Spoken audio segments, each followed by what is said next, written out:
Good evening, everyone. I'm grateful to ma'am for having me as a part of this course. So, the next two talks, mine and Dr. Raghu sir's talk, are kind of overlapping. I'll be doing with the basics of why we need to use GPS in the apical orbital tumors, and then he'll be showing some really interesting cases to follow it up with.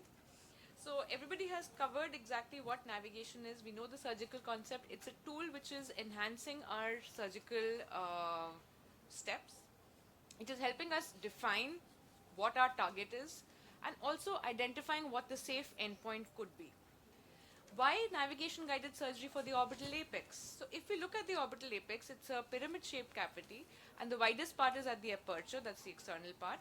As we go posteriorly, it narrows down till the orbital apex where we have the optic canal, superior inferior orbital fissures containing some of the very vital structures. You have the globe with the optic nerve meeting at the chiasm. Then you have the extraocular muscles all culminating at the apex of the orbit. You have the vasculature, especially the internal carotid artery and the anterior branches and the anterior communicating branch next to the optic chiasm, which can be visualized over here. You also have the venous structures, the lymphatics, especially the superior and inferior ophthalmic vein, which tend to get dilated with any back pressure arising from the cavernous sinus or the orbital apex.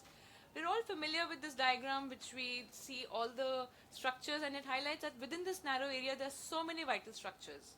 So any growth in this area is likely to come forward as well as extend backwards and cause a lot of compression.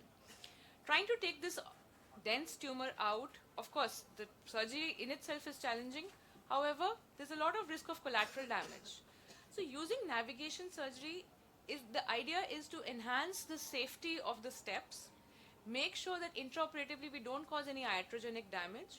We know where our target is, we know what route to take, what is the quickest, safest and most comfortable route for the surgeon. So the answer to our question is, there are so many vital structures and navigation will enhance the surgical safety, meaning it's not necessary, but it's definitely an additional tool to improve the surgical outcome. Coming to a surgical case, so the first step involves is mapping as beautifully described and identifying the tumor. In this case, it's a lateral skull base tumor, so we are going by the standard right sub-eyebrow crease incision. So this is just highlighting how narrow this area can be and how many vital structures are there. We are dealing with the bone, we are using a lot of instruments over here, long instruments going deep inside, the bone is being drilled, trying to reach to the tumor. There's a lot of chances of iatrogenic injury to so many vital structures over here. The globe is being given traction laterally. Now the tumor is exposed.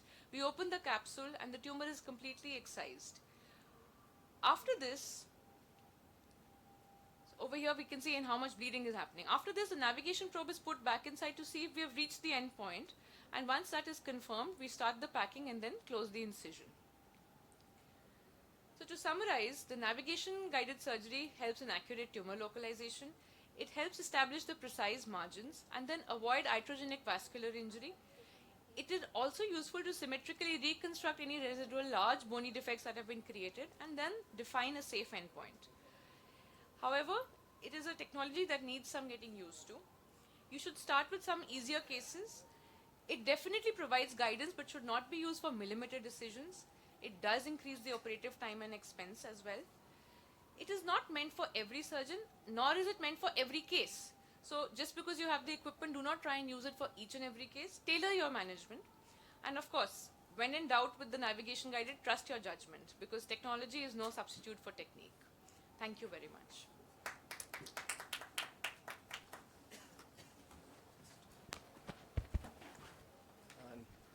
Thank you, Dr. Aditi.